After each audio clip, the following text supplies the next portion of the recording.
in the House or Senate. It is unacceptable that people representing this state in the House and Senate who are unwilling to stand up to President Trump. And Richard Painter joins me now. Thank you, Richard, for joining. Start on that clip we just played. You said it's unacceptable for anybody from Minnesota to represent the state and not stand up to the autocratic policies and rhetoric of President Trump. You're running against a Democratic senator. Is she failing to do that? Well, let's start with the Republicans, because I've been a Republican for a long time and tried to turn the Republican Party around on a range of different issues. But I've given up, and I'm out with the Republican Party. I'm fed up. I understand, but you're running against a Democrat right now who is a U.S. senator at this moment, and you just said yes. Okay, is she standing up or is she not standing up? Well, I don't think she's doing as good a job as she could do, but I want to start with the fact that the #1 priority is we need to get the Republicans out of the House and the Senate who are not standing up to President Trump. That's the #1 priority. Whether the victor in the fall is Tina Smith or myself. And that's who my statement there was directed at, was the Republican members of the United States House of Representatives representing Minnesota doing absolutely nothing about President Trump. Now, I believe that Tina Smith, our senator, should be a lot stronger against President Trump. She should have come out against his trade war, which is going to destroy agriculture in our state. She should call for his removal from office, quite frankly, because he is not showing that he can conduct himself as a president in accordance with the Constitution.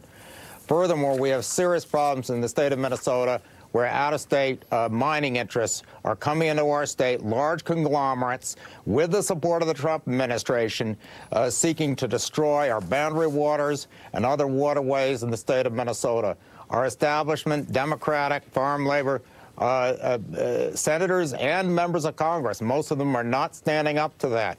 So we need to have both parties need to be fixed. Both parties need to be fixed. I'm hearing some differences there. I'm hearing trade. I'm hearing impeachment. I want to ask you, though, the circumstances of this election, the reason why there's an election for you to be running in right now. I think I want to clear up a few things on that, because this, of course, had to do with the resignation of Al Franken, Democratic Senator Al Franken. There were 8 women who came forward.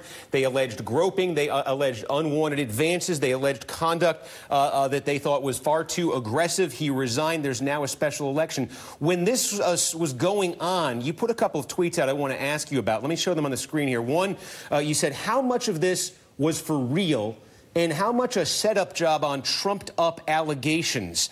You also asked here, find it here, you said Minnesota voters are entitled to an investigation before resignation. This was likely a Roger Stone Fox setup job. Do you believe that? Or do you believe Al Franken is guilty of unwanted advances, or do you believe this was a setup job? I have no idea. And I put a lot of those tweets out when I first heard about it. I continue to wonder why Roger Stone got a heads up on that before the Minnesota voters did. We're entitled to information. We're entitled to an investigation. We're entitled to know what happened. When a senator is elected to a 6-year term, he should be serving the 6 years unless we have an investigation that finds wrongdoing on the part of that senator. Sure, but with respect, that's a democracy. With respect, there are women who've come out and put their names on the record. There's an elected official from New England who said she was on stage in a public setting with Al Franken, and he tried to give her an open-mouth kiss. You say you do not know at all if any of this happened?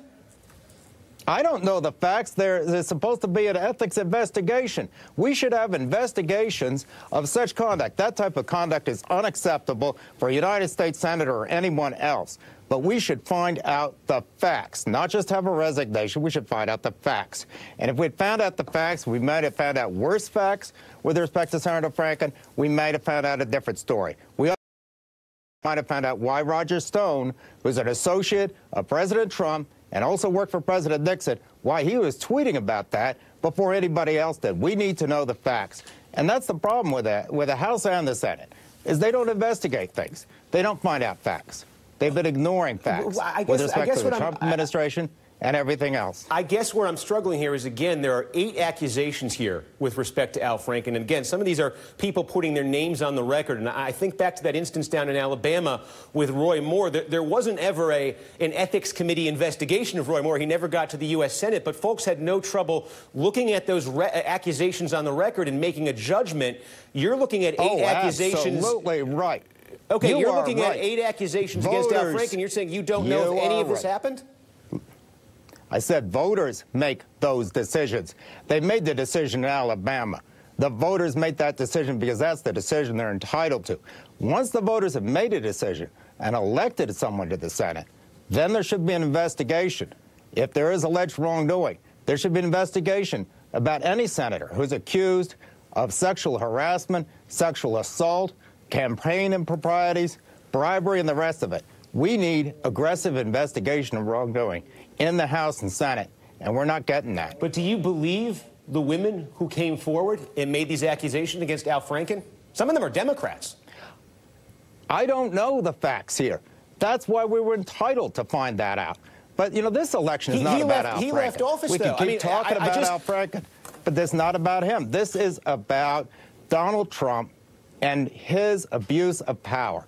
And we need to elect senators and representatives who are going to stand up to him. And if people want to just continue to talk about Al Franken and those allegations, sir, that's what Trump wants to do. I'm not trying to make this about Al Franken, but we've had a big moment in this country about the issue of sexual assault. It's called the Me Too movement. Women coming forward saying that powerful men in positions of authority, abused that authority, put them in positions, made unwanted advances, did worse things to them, and 8 of them stepped forward about Al Franken. It's the reason there's an election right now. And I'm hearing you say you don't know if any of them were telling the truth. I said, I don't know the facts. I think we should find out the facts, not just when powerful men are accused of sexual harassment and sexual assault, the most famous men, but other men who are running small businesses, who are harassing their employees, who have no recourse. People are being fired. Women are fired when they bring up sexual assault allegations in the workplace.